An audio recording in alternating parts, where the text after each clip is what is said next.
जो दायक फल चार। बुद्धिहीन तनु जान के सुमिरो पवन कुमार। बल बुद्धि विद्या देहु महि हरहु कलेश विकार। सीताराम चरण रति मोरे अनुदिन बढ़हु अनुग्रह तोरे। Tapos sakni yan. Medyo side ba? Kuya pa sana railing mo kasi.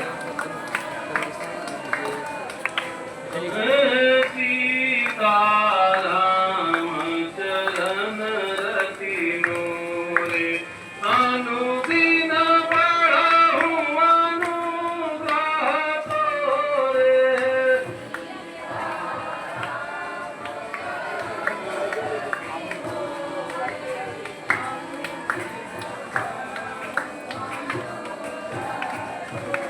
हे मोरे तुम प्रभु गुरु पितु माता।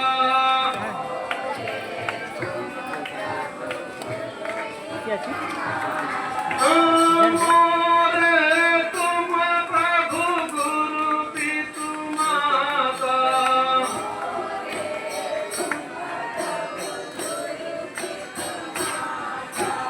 जाऊं कहाँ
संकट मोचन हनुमान जी महाराज की।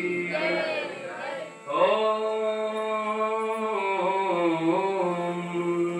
श्री राम हृदयानंदम भक्तम कल्पमहीरुहम अभयम वरदम दो भर्या कल्पे मारुतात्मजम अपराजित नमस्ते अस्तु नमस्ते राम पूजिता प्रस्थानं च करिष्यामि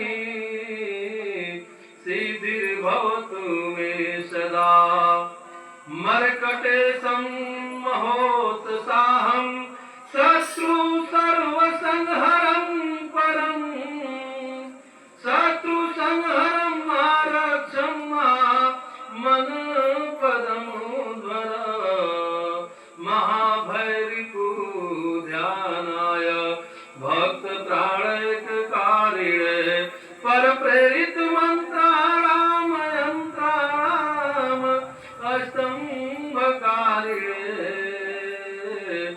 जन्म मृत्यु भयाना सर्वकलेश हराय च निर्दिष्टाय प्रेत भूत पिशाच भयहारिणे यातना नाशनायस्तु नमो मर्कटरूपिणे यक्ष राक्षस शार्दूल सर्प वृश्चिक भीहते। ओम सोई पावन सोई सुभग शरीरा सोई पावन सोई सुभग शरीरा जो तन पाई भजहि रघुवीरा भजहि रघुवीरा। वही व्यक्ति का जीवन पवित्र और सौभाग्यशाली है जो मानव का शरीर पा करके श्री रघुनाथ जी का भजन करता हो। इस परम दिव्य लौकिक तन को पा करके जो इसे भगवान के चरणों में नहीं लगाता और सांसारिक विषयों में उलझाता है वह थोड़े समय के लिए भले ही स्वर्ग का आनंद प्राप्त कर ले परंतु अंत में दुख ही हाथ आएगा। इस नर्तन को पाकर जो इस अमूल्य भगवान के द्वारा इस संसार को दिया गया उपहार है मानो यह दिव्य शरीर विषयों में जो भी लगाता है वह अमृत यानी भागवत प्राप्ति के परम आनंद को छोड़ करके विष ही ग्रहण करता है। जो हमें हर पल जीते जी मारते हैं यह शरीर जो हमें मिला है यह ईश्वर की अनुपम कृपा से मिला है। ऐसे परम देव दुर्लभ शरीर को पा करके अगर हमने अपना जीवन नहीं संवारा तो हमें अपने शरीर और आत्मा दोनों के पतन करने वाले माने जाएंगे और हमें हत्या का पाप लगेगा। और हत्या का जो पाप करता है उसे अपराधी कहा जाता है और उसका अपराध यह है कि वह ऐसा दिव्य अलौकिक शरीर पाकर के भगवान का भजन नहीं किया बदले में प्रकृति के द्वारा उसे नाना प्रकार के कष्ट दिए जाते हैं क्योंकि यह मन विषयोन्मुख है बहिर्मुख है। भगवान सबके हृदय में निवास करते हैं। भजन और भक्ति के माध्यम से भगवान को अपने अंतर मन में प्रकट करना परम दुर्लभ है। जो मनुष्य भगवान को अपने हृदय में न खोज करके इस संसार के काम क्रोध लोभ माया में खोजता है वह मूढ़ है। जाने बिनु नहीं होई परतीति बिनु परतीति होई नहीं प्रीति प्रीति बिना नहीं भक्ति बिहाई जिमि खगपति जल चिकनाई। जब तक हम ईश्वर के बारे में नहीं जानेंगे तब तक हमें उन पर विश्वास नहीं होगा। और जब तक हम उनको जानेंगे नहीं, विश्वास नहीं होगा, तब तक हम उनसे प्रीति नहीं कर सकते। और प्रीति तब तक नहीं हो सकती जब तक हम भगवान के गुण लीला धाम को सुनेंगे नहीं, उनके चरित्र को श्रवण नहीं करेंगे। और यह चरित्र हमें सत्संग से मिलता है, संत जनों के मुखार बिंदु से मिलता है, साधु जनों की सत्संगति से मिलता है। आप लोग परम सौभाग्यशाली हैं। इस कली काल के भागम भाग जिंदगी में जहाँ सब लोग विषयों के पीछे भाग रहे हैं, वहाँ आप लोगों ने अपना इतना व्यस्त होने के बाद भी कीमती समय भगवान के लिए निकाला। यह भगवान की अपार महिमा है। अगर इसी तरह से हम जीवन में कुछ भी पल अगर भगवान के लिए निकालते हैं, तो गीता में कृष्ण भगवान कहते हैं कि जो भी अगर भक्ति भाव से पूर्ण होकर हमारी तरफ एक कदम बढ़ाता है, मैं धीरे धीरे धीरे धीरे प्रयासरत होने के कारण उसे अंत में अपने धाम में बुला लेता हूँ, यानी उसका मोक्ष हो जाता है। कहने का तात्पर्य है, जो भक्ति पथ में एक बार अगर किसी तरह से कदम उठा लिया तो उसका पतन नहीं होता है। अगर वह मन से लग गया तो एक दो जीवन में ही उसका बेड़ा पार हो जाता है, नहीं तो कई जन्म लेना पड़ता है। जड़ भरत एक राजा थे, पिछले जन्म में उनका उद्धार हो गया था, मोक्ष हो गया था, लेकिन मरते समय एक बड़ा ही विचित्र घटना उनके जीवन में घटी। जब उनका अंत समय आया तो एक हिरणी के बच्चे से उनको प्रेम हो गया और अंत में उससे इतना लगाव हो गया कि राजा को हर वक्त जहां देखो वहां हिरण का बच्चा ही दिखाई देता था। उनको लगने लगा कि मेरे जाने के बाद इसका पालन पोषण कौन करेगा।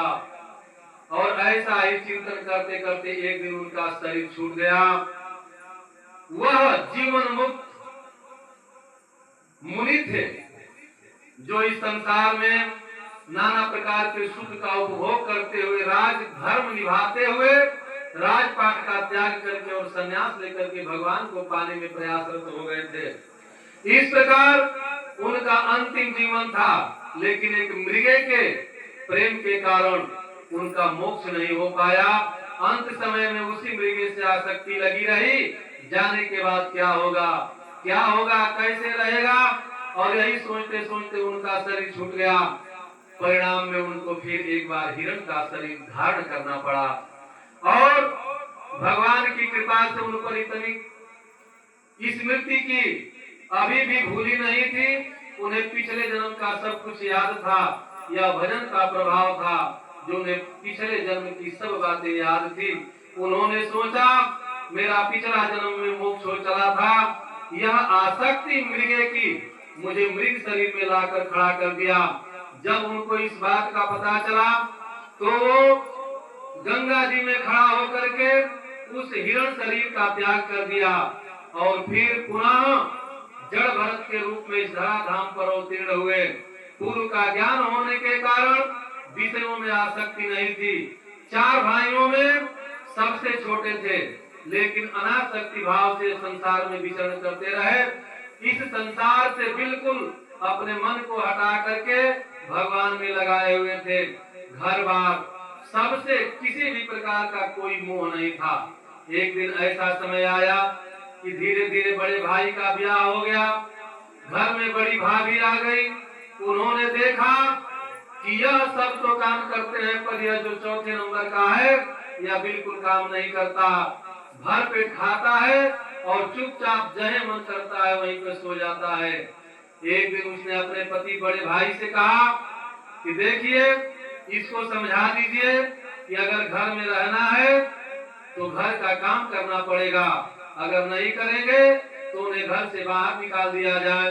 बड़े भाई ने अपनी पत्नी की बातों में आकर के अपने छोटे भाई को समझाया कि कुछ काम करो। वह किसी भी काम को करने के लिए कहते वह अनमने भाव से करते, क्योंकि उन्हें डर था कि अगर मैं किसी काम को करने लगूं और कहीं मुझे उससे आसक्ति हो जाए तो मुझे फिर जन्म में भटकना पड़ेगा, फिर मानव जन्म धारण करना पड़ेगा। हम जिस मानव जन्म के पीछे इतने आसक्ति बस इस शरीर को प्रेम करते हैं और इसी को सुखी करने में अपना जीवन को व्यतीत करते हैं। जड़ भरत ने सोचा ऐसा मनुष्य शरीर हमें बार बार मिल रहा है, ये भी दुख है। क्यों दुख है? क्योंकि हमें एक बार मनुष्य शरीर मिलने का मतलब भगवान को प्राप्त कर लेना है। यह ऐसा दिव्य शरीर है कि साधन धाम मोक्ष कर द्वारा, यह शरीर वह साधन है जिससे हम भगवान को पा सकते हैं और मोक्ष को प्राप्त हो सकते हैं। यह काम इसी मानव शरीर से केवल हो सकता है और किसी भी अन्य जीव के शरीर में हम नहीं पा सकते हैं। यही मानव जीवन का परम उद्देश्य है, परम लक्ष्य है। जड़ भरत ने किसी भी प्रकार से विषयों में आसक्ति न हो, इसलिए हर तरफ से अपने मन को अनासक्त रखते, कहीं किसी प्रकार का कहीं भी लगाव न हो, इसलिए संसार से बिल्कुल अनासक्त भाव से रहते थे। इस तरह सब भाइयों ने उनसे उकता करके एक दिन कहा, जाओ तुम्हें घर का काम नहीं होता, तुम खेतों में जाओ और वहां पर जा करके बाजरे की फसल है उसको पक्षियां नुकसान कर रही है, तुम वहां जाओ और उसको देखभाल करो। जब ये जड़ भरत जी गए तो वहां पर भगवान की कृपा से हर रोज तो कम पक्षियां आती थी, उस दिन पूरे क्षेत्र की पक्षियां उसी खेत में आ गई।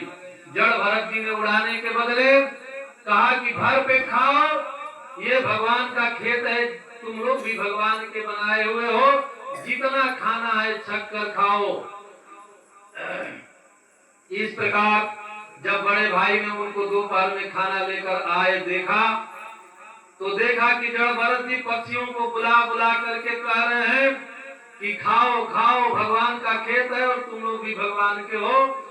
खूब बुला बुला करके, और जैसे जड़ भरत कहते आओ आओ आओ, सभी पक्षियां जो उड़ करके जा रही भी होती हैं पुनः लौट करके आ जाती हैं और खेतों में बैठ करके दाना चुगती हैं। भाई ने देखा कि यह तो निकम्मा है, अगर इसी तरह चलता रहा तो ये पूरी फसल बर्बाद कर देगा। वहां से भाई ने कहा कि आज के बाद इस घर से तुम्हारा कोई मतलब नहीं, और 2 लाख पीठ पर जमाई घर से बाहर कर दिया। जड़ भरत को बड़ी प्रसन्नता हुई, कहा कि आज से यह जो शरीर का बंधन था वो भी छूट गया, अब उनको घर जाने की कोई जरूरत ही नहीं थी। वो जहाँ पड़े रहते, जिस स्थिति में पड़े रहते, न खाने की चिंता, न ओढ़ने पहनने की चिंता, उसी भेष में जहाँ मन करे वहीं सो जाते। एक दिन एक राजा जो उसी रास्ते से जा रहे थे अपने गुरु के पास, तो पहले राजा लोग पालकी में चला करते थे।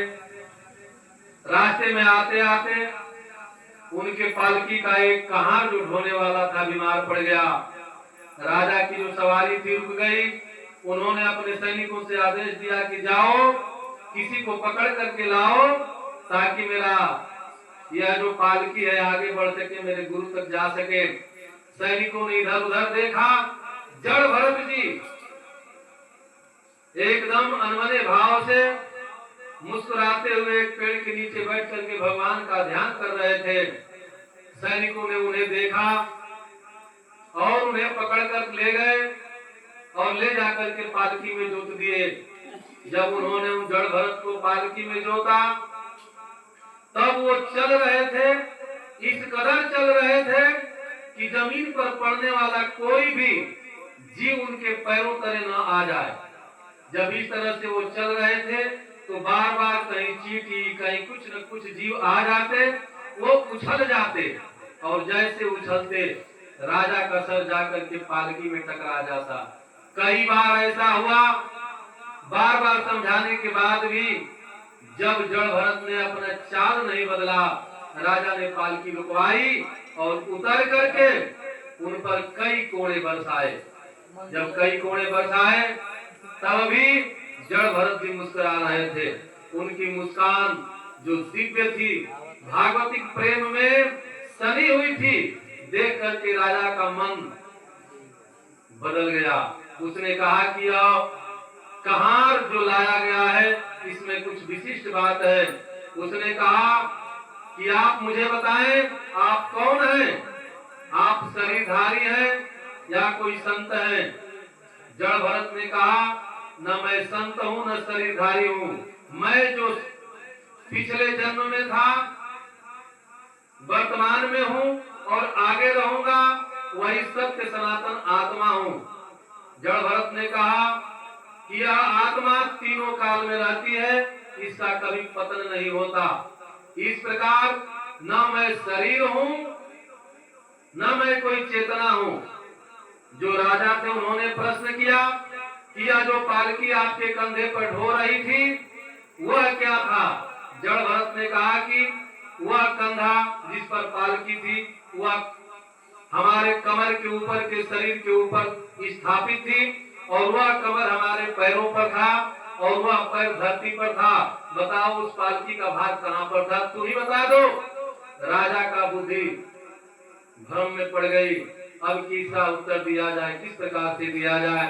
तब राजा जड़ भरत ने उन्हें कहा, हे राजन, तुम जिसे खोज रहे हो वो किसी धरती पर किसी मनुष्य के पास नहीं मिलेगा। जो तुम सुख शांति और मन की स्थिति खोज रहे हो वह भगवान के चिंतन से मिलेगी, न इस राज से मिलेगी, न पाठ से मिलेगी, न इस धरा पर किसी वैभव से मिलेगी। अंत में जड़ भरत ने उनको उपदेश दिया और राजा अपना राजपाट त्याग करके उनका शिष्य बन करके और संन्यास धारण कर लिया। तब लोगों को पता चला कि यह जो पागल जैसा घूमने वाला मनुष्य था, जो घर के कामों को नहीं करता था, वह एक परमहंस है। और उस दिन जड़ भरत जी की जो दिव्य अलौकिक प्रतिभा थी वो प्रकट हुई और उस दिन से जड़ भरत राजा के गुरु के रूप में जाने लगे। और उस राजा ने जड़ भरत को राजकीय सम्मान दिया, लेकिन जड़ भरत ने उनको अस्वीकार कर दिया। उन्होंने कहा कि मुझे इस सांसारिक वस्तुओं से किसी भी प्रकार का प्रेम नहीं, मैं पिछले जन्म में मुक्त हो चला था, केवल एक मृगे की आसक्ति के कारण मुझे पुनः जन्म लेना पड़ा। इसलिए हे राजन, मैं संसारिक किसी भी वस्तु में प्रेम नहीं कर सकता। और हम लोग हैं कि दिन रात इसी संसार से प्रेम करते हैं। जब संसार से प्रेम छूटता है तो धन दौलत में फंस जाते हैं, धन दौलत से छूटता है तो शरीर में फंस जाते हैं और इस शरीर को सुखी करने में हमारा जीवन बीत जाता है। आए थे हरि भजन को ओटन लगे, भजन करने के लिए मिला, इसे हमने व्यर्थ में खो दिया। अब जब अंत समय आता है तो हम पछताते हैं और पछताने के सिवा भी हमारे हाथ में कुछ नहीं रहता। जो संत जन है, मुनि जन है, जो भगवान के भक्त हैं, वो इस सत्य को समझते हैं कि संसार अनित्य है, एक न एक दिन इसको छोड़ करके हमें जाना पड़ेगा। तो जाने से पहले कुछ ऐसा कर्म कर लिया जाए कि जिसके लिए हम लोग इस जन्म को धारण किए हैं उसकी पूर्णता को प्राप्त कर लिया जाए। यानी बार बार का जन्मना और बार बार का मरना, यह संस्कृत रोग संसार में आने जाने का सबसे बड़ा दुख है। इस दुख से निवृत्ति का उपाय है भगवान का भजन। इसी आशय का एक भजन है कबीरदास जी का। मुझे है काम ईश्वर से, मुझे है काम ईश्वर से, जगत रूठे तो रूठन दे।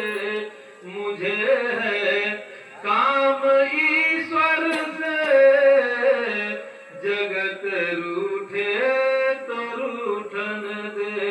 कुटुंब परिवार सुखदारा, माल धन लाज लोकन की।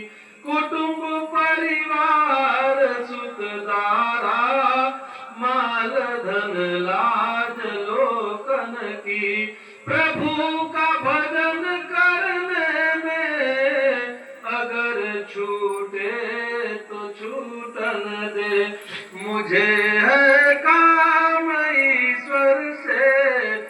की प्राप्ति, अगर भगवान की प्राप्ति में हम जब चलते हैं तो यह संसार के लोग हमें बाधा उत्पन्न करते हैं।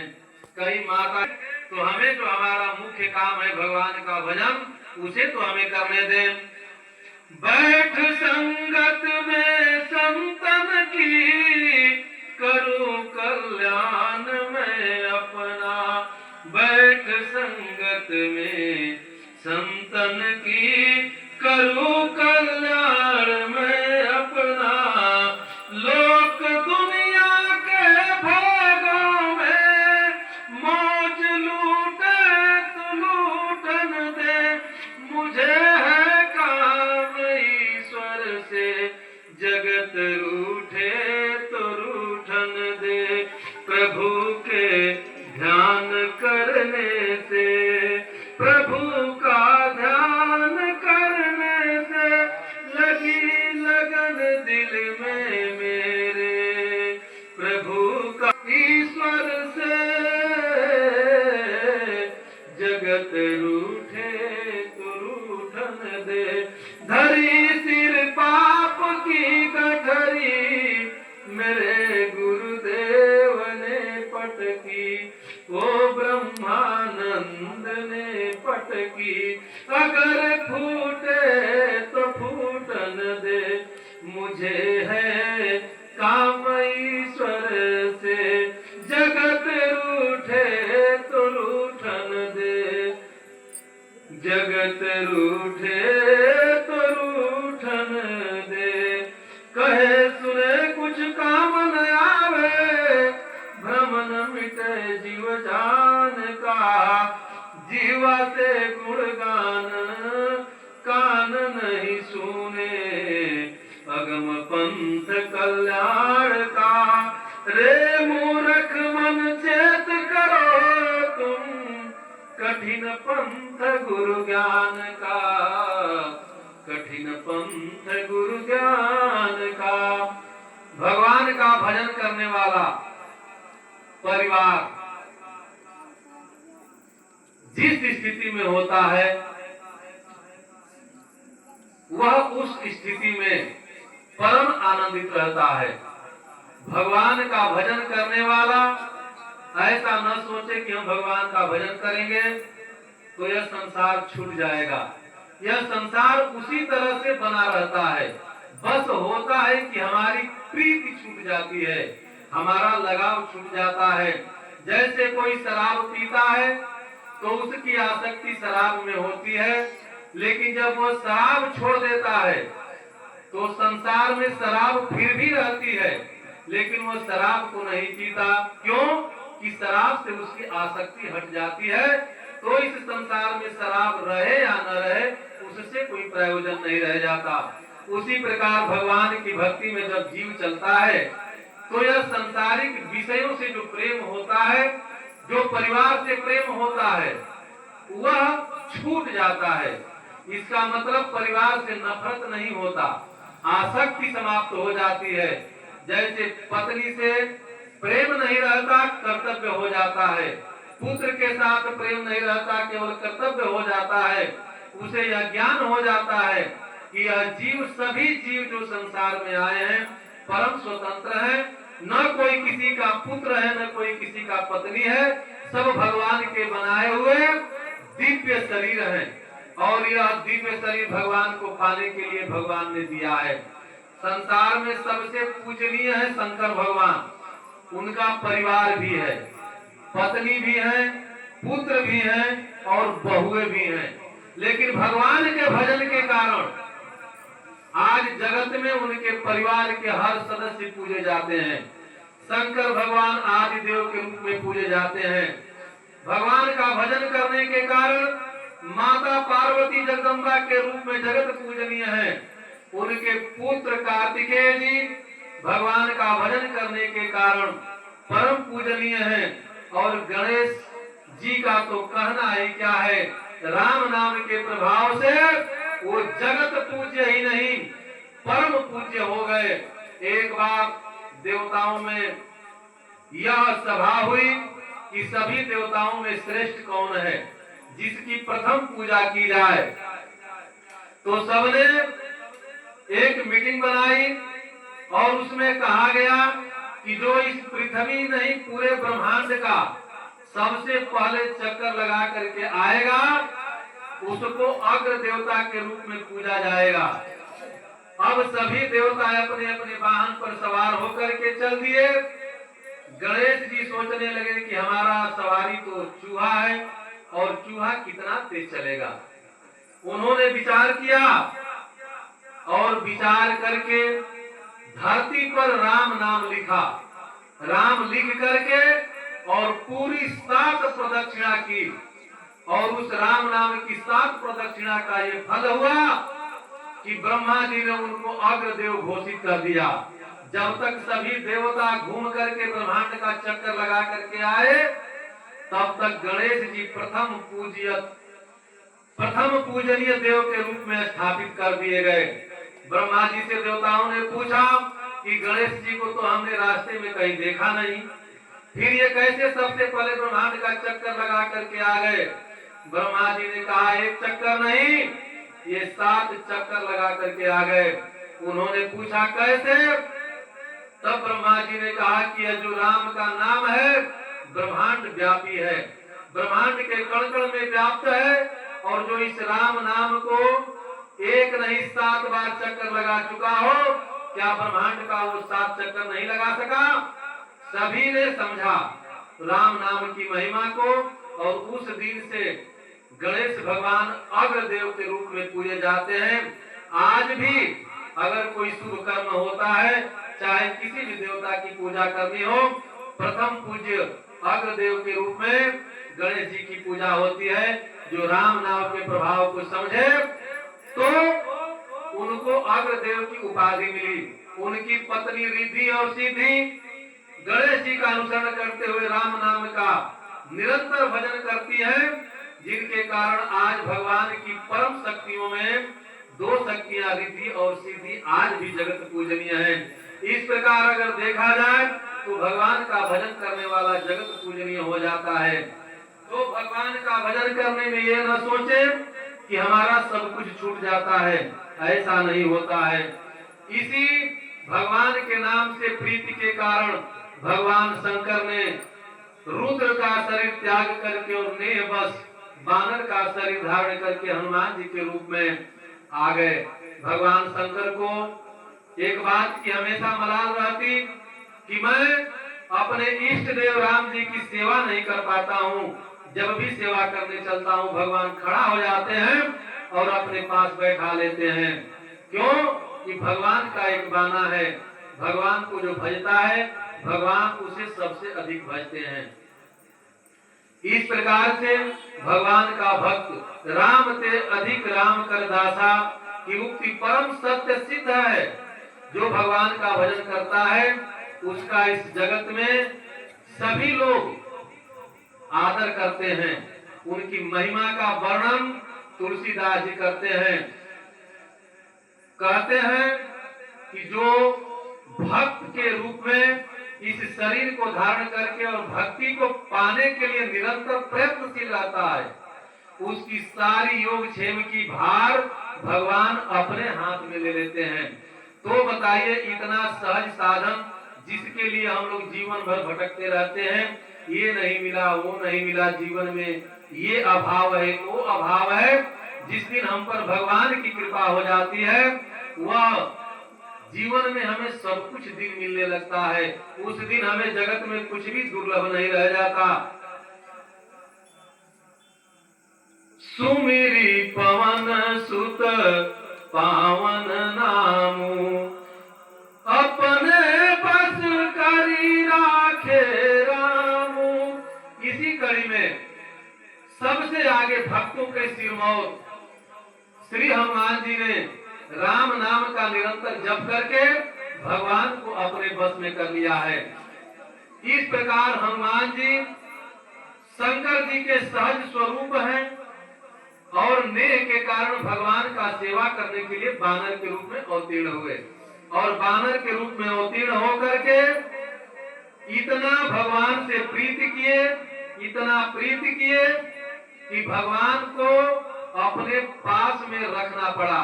आज हनुमान जी की बिना इच्छा के कोई भगवान राम के दरबार तक नहीं जा सकता। तुलसीदास जिस बात को लिखते हुए कहते हैं कि राम दुआरे तुम रखवारे हो आज्ञा बिनु पैसारे। अगर भगवान राम के पास जाना है, उनके धाम को जाना है, तो हमें हनुमान जी की शरण में जाना पड़ेगा। बिना हनुमान जी की शरण में जाने हमारा कल्याण नहीं होगा। इस बात को पुष्ट करने के लिए रामायण में कथा आती है। सुग्रीव हनुमान जी का मित्र भी थे और उनके स्वामी भी थे। सुग्रीव और बाली दो भाई थे। ये दोनों सांसारिक भोग में रमने वाले प्राणी थे। इनका भगवान से कोई लेना देना नहीं था। जब तक हनुमान जी सुग्रीव के जीवन में नहीं आए, सुग्रीव ने एक बार भी अपने मुख से भगवान का नाम नहीं लिया था, न बाली ने लिया था। लेकिन जब बाली और सुग्रीव में झगड़ा हुआ, बाली ने सुग्रीव को घर से निकाल दिया। ऋषमुख पर्वत पर जाकर जब सुग्रीव रहने लगा, तो मित्रता के कारण हनुमान जी सुग्रीव के साथ हो लिए और ऋषमुख पर्वत पर उनके साथ रहने लगे। जब रहने लगे, एक समय ऐसा भी आया जब भगवान विचरण करते हुए उसी ऋषमुख पर्वत की तलाटी से होकर जा रहे थे। सुग्रीव को भय लगा कि कहीं बाली ने तो मारने के लिए नहीं भेजा है, हनुमान जी को भेजा। और हनुमान जी जब गए तो भगवान का साक्षात दर्शन करके भगवान से सुग्रीव की व्यथा को बताए और वहां से भगवान को अपने कंधे पर बैठा करके उस तलाटी से लेकर के सुग्रीव पर्वत ऋषमुख पर्वत के शीर्ष पर आए, जहां पर सुग्रीव जी बैठे थे, और वहां पर ला करके भगवान से मित्रता कराई। बात को समझिएगा, जब भगवान से सुग्रीव की मित्रता हुई, उस समय अग्नि को साक्षी मान करके हनुमान जी ने वह मित्रता कराई। और जिस समय भगवान की मित्रता हुई और सुग्रीव उनके शरणागत हुए, तो जब सुग्रीव शरणागत हुए तो उनका खोया हुआ राज्य मिला कि नहीं मिला? तुरंत भगवान की कृपा से उनका खोया हुआ राज्य भी मिला, उनकी पत्नी भी मिली, और उनका जो वैभव खो गया था वो भी मिला। जब सब कुछ मिला, इसी कड़ी में आगे बढ़े। जब भगवान ने बाली को मारा, जब बाली को बाण से भगवान ने मारा, तो बाली ने भगवान से प्रश्न किया कि मैं बैरी सुग्रीव प्यारा क्यों? जो कर्म मैं करता हूँ वही कर्म तो सुग्रीव भी करता है। दिन रात मैं भी भोगों के पीछे पड़ा हूँ और सुग्रीव भी भोगों के पीछे पड़ा था। क्या कारण है कि आज सुग्रीव प्यारा बन गया और मैं बैरी हो गया और आपके बाणों से मैं मारा जा रहा हूँ? भगवान ने बड़ा ही सुंदर उत्तर दिया। भगवान ने कहा, हे बाली, कहो तो मैं तुझे भी निर्भय कर दूं, लेकिन बात एक अलग है। सुग्रीव हमारा मित्र हो गया है, इसने हमसे संबंध स्थापित कर लिया है, और जो हमें अपना बना लेता है मैं उसे अपना बना लेता हूँ, और मैं जिसको अपना बना लेता हूँ उसकी हर कामना पूरी करना मेरा परम उद्देश्य बन जाता है। इसलिए सुग्रीव मेरे अत्यंत प्रियों में शामिल हो गया और मुझे प्यारा है। सुग्रीव की बात समझ करके बाली ने कहा, हे प्रभु, मैं भी आपकी शरण में हूँ और मेरा घर परिवार आपकी शरण में है। मैं अपने पुत्र अंगद को आपकी शरण में सौंपता हूँ। और इस तरह से कह करके जब उसने भी आत्मसमर्पण किया, भगवान ने सुग्रीव को बाद में मोक्ष प्रदान किया, बाली को अपने धाम में पहले भेज दिया। बताइए भगवान की महिमा कितनी निराली है। केवल संबंध स्थापित जब हो जाता है तो भगवान उसे अपना बना लेते हैं। हनुमान जी ने सब कुछ अपना त्याग करके भगवान के चरणों में प्रीति की, और प्रीति भी ऐसी कि भगवान को अपना बना लिए। जब भगवान को अपना बना लिए तो भगवान ने उन्हें अपना बना लिया। और आज हनुमान जी इतने बलशाली हैं, मंगलकारी हैं, इतने भगवान के नित्य धाम में रहने वाले उनके सबसे परम निकटवर्ती प्रेमी जन हैं कि बिना उनकी अनुमति के हम भगवान तक नहीं जा सकते। और भगवान की जितनी संपत्तियां हैं सब हनुमान जी को प्राप्त हैं। अष्ट सिद्धियां, 9 निधियां भगवान की निज संपत्ति हैं, जिनका स्वामी हनुमान जी भी हैं। हनुमान जी भगवान को इतना प्रेम करते हैं कि माता सीता ने उन्हें अपना पुत्र बना लिया। और जब माता सीता ने पुत्र बना लिया तो प्रभु राम की कहां बात हो सकती कि उन्हें पुत्र रूप में स्वीकार न करें, उन्होंने भी पुत्र रूप में स्वीकार कर लिया। और इस प्रकार पिता की सारी संपत्ति पर अधिकार पुत्र का हो जाता है। उन्हीं हनुमान जी को इतनी शक्ति मिली हुई है कि चारों युग में उनका प्रताप रहा है। जब जब संतों पर विपत्ति पड़ी है हनुमान जी ने उनको निवृत्त किया है, उनके दुख को हटाया है, उनके दुख को भगाया है। और इस कली काल में तो कहना ही क्या है, इस कली काल में बिना हनुमान जी के कोई चाहे कि कलयुग से हम पीछा, कलयुग के प्रभाव से पीछा छुड़ा ले, ऐसा संभव नहीं है। तो हनुमान जी की पूजा आज जगत में सबसे अधिक हो रही है। क्यों? कि हनुमान जी की पूजा करने से हमें सब दुर्लभ चीज स्वतः प्राप्त हो जाती है। हमारे जीवन में जो कुछ भी हमें अपने पुरुषार्थ से नहीं मिलता, हनुमान जी की कृपा से मिल जाता है। हनुमान जी की जब कृपा हो जाती है तो हमें जीवन में सब कुछ उपलब्ध हो जाता है, इसलिए हमें कहीं भटकने की जरूरत नहीं पड़ती। अगर ऐसे हमें एक एक चीज के लिए अलग अलग देवताओं की पूजा करनी पड़ती है। अगर बुद्धि की पूजा करनी है तो सरस्वती की पूजा करेंगे, धन की पूजा करना है तो लक्ष्मी की पूजा करेंगे, बल का पूजा करना है तो किसी और देवता की पूजा करेंगे। अगर हमारे शरीर में किसी प्रकार का रोग है, कष्ट है, तो देवताओं के वैद्य अश्विनी कुमार की पूजा करनी पड़ती है। लेकिन अगर हम हनुमान जी की पूजा करते हैं तो किसी भी देवता की पूजा नहीं करनी पड़ती है। क्यों? नासै रोग हरै सब पीरा, जपत निरंतर हनुमत बीरा, संकट से हनुमान छुड़ावे, मन क्रम वचन ध्यान जो लावे। इतना ही नहीं, अगर हमारे जीवन में किसी प्रकार के बुरी आत्माओं का, बुरे ग्रहों का प्रभाव आ जाता है तो उससे भी पीछा छूट जाता है। और सबसे पीछा छूटने के बाद जो कुछ दुर्लभ इस संसार में होता है, और मनोरथ जो कोई लावे, सोई अमित जीवन फल पावे। जिनको लगता है कि उनके जीवन में उथल पुथल मच गई है, शनि या अन्य किसी की ग्रह की बाधा है, 7.5 है, अढ़ैया है, राहु की महादशा चल रही है, घबराने की जरूरत नहीं है। जिन पर हनुमान जी कृपा करते हैं उनका शनि और यमराज भी बाल बांका नहीं कर सकते। आप प्रति मंगलवार को हनुमान जी के मंदिर जाएं और दीप जलाकर राम नाम का जप करें, बैठ करके उनका ध्यान करें। इसके अलावा शनिवार को हनुमान चालीसा और सुंदर काठ का नित्य पाठ करें। शनि भगवान अपने आप लाभ देने लगेंगे। शनिवार को मंदिर में जाकर हनुमान जी के नाम का दीप जलाने से शनि देव का प्रभाव समाप्त हो जाता है।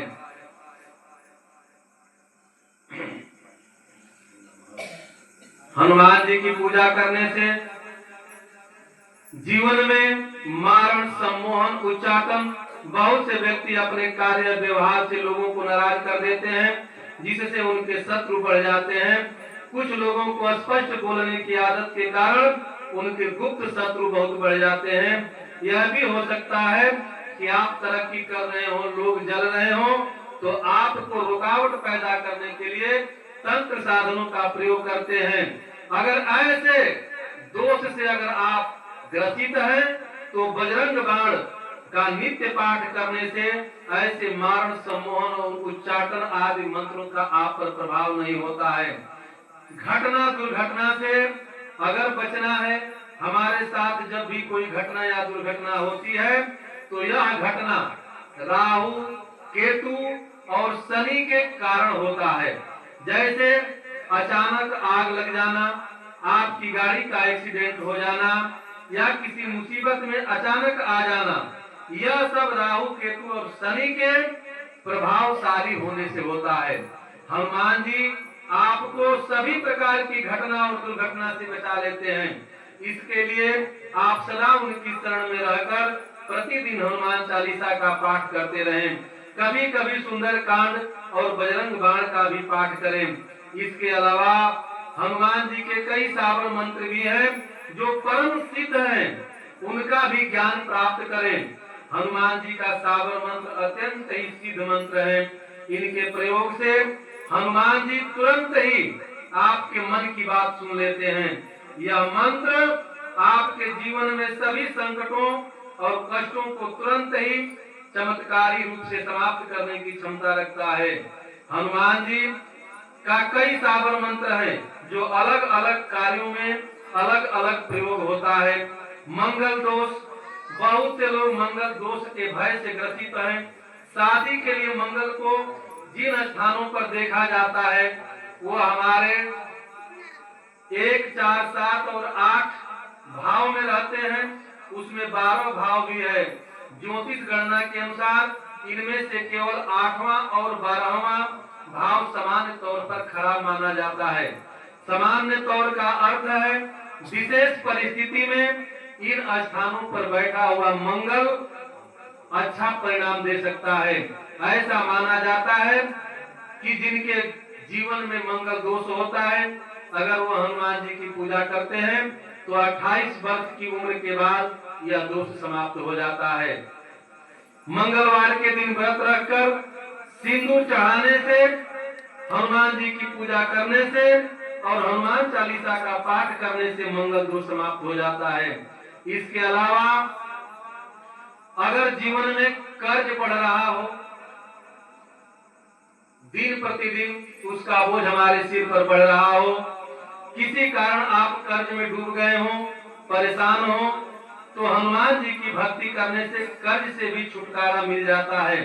कर्ज से मुक्त होना आसान नहीं लेकिन कठिन भी नहीं। अगर हनुमान जी की कृपा हुई तो इससे भी मुक्ति मिल जाती है। मंगलवार के दिन हनुमान जी का माना जाता है, यह दिन कर्ज से मुक्ति के लिए सबसे उत्तम माना जाता है। इस दिन कर्ज चुकाने के बारे में सोचें। बुधवार और रविवार के दिन किसी को उधार न दें और मंगलवार को हनुमान जी के मंदिर में जाकर के दीप जलाएं।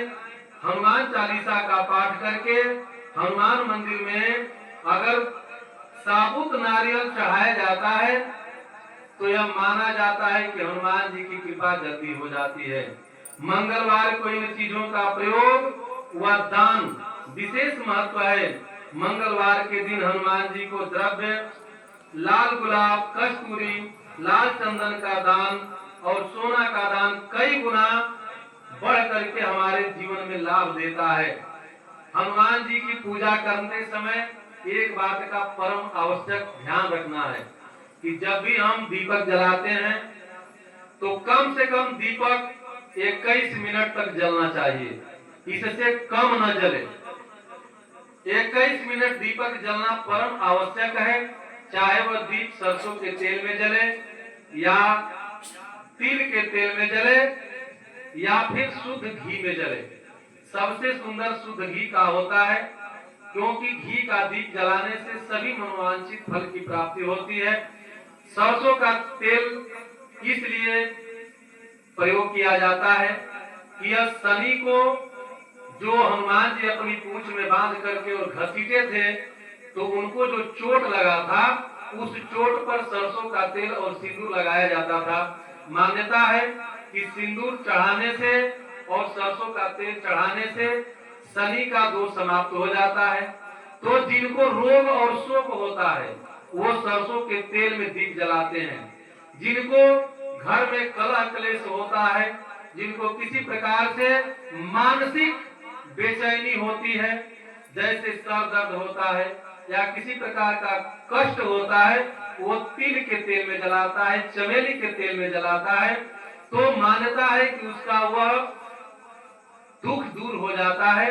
लेकिन हनुमान अंक में लिखा गया है साफ साफ, जो हनुमान जी की पूजा में शुद्ध घी अर्पण करता है और शुद्ध घी का दीपक जलाता है तो सभी मनोवांछित कार्य पूरे हो जाते हैं।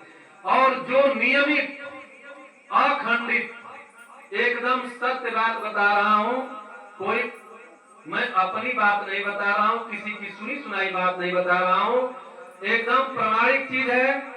जो 21 मंगलवार और 21 शनिवार लगातार जो दीप जलाता है और 21 मिनट तक हनुमान जी की शरण में बैठ करके हनुमान चालीसा का पाठ करता है, उनका ध्यान करता है, संकीर्तन करता है, तो जो भी मन में कामना लेकर के आप इस काम को करते हैं तो निश्चित मानिए काम को होने में कोई संशय नहीं है।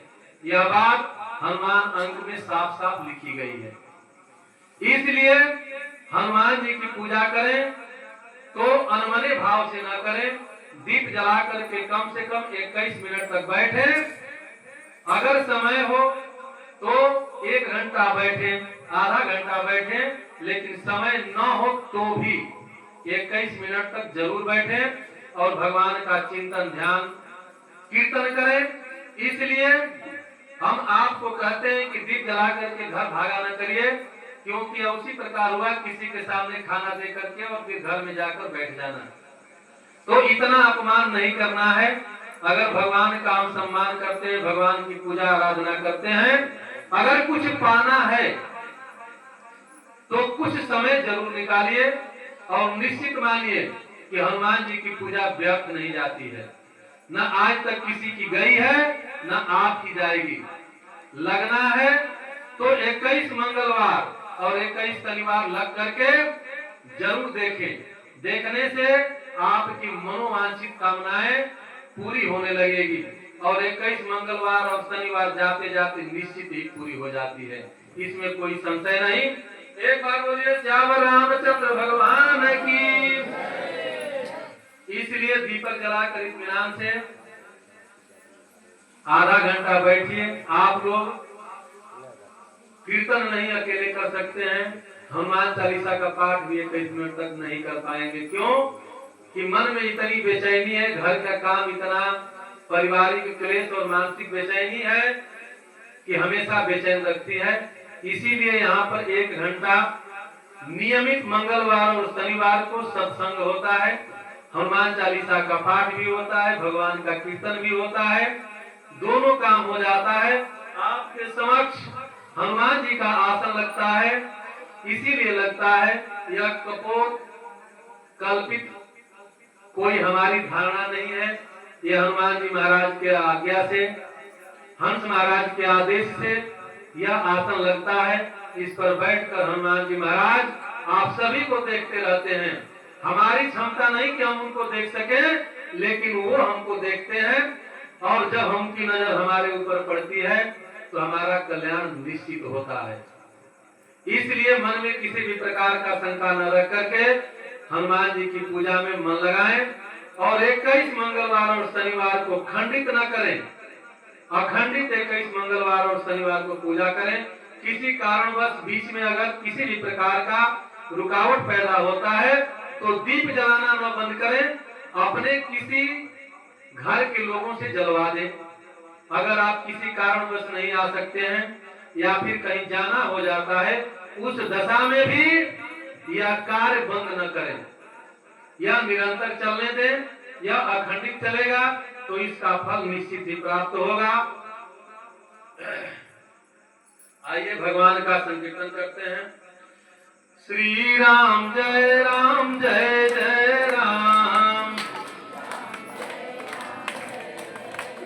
राम श्री राम जय जय राम, राम श्री राम जय जय राम, राम श्री राम जय जय राम, राम श्री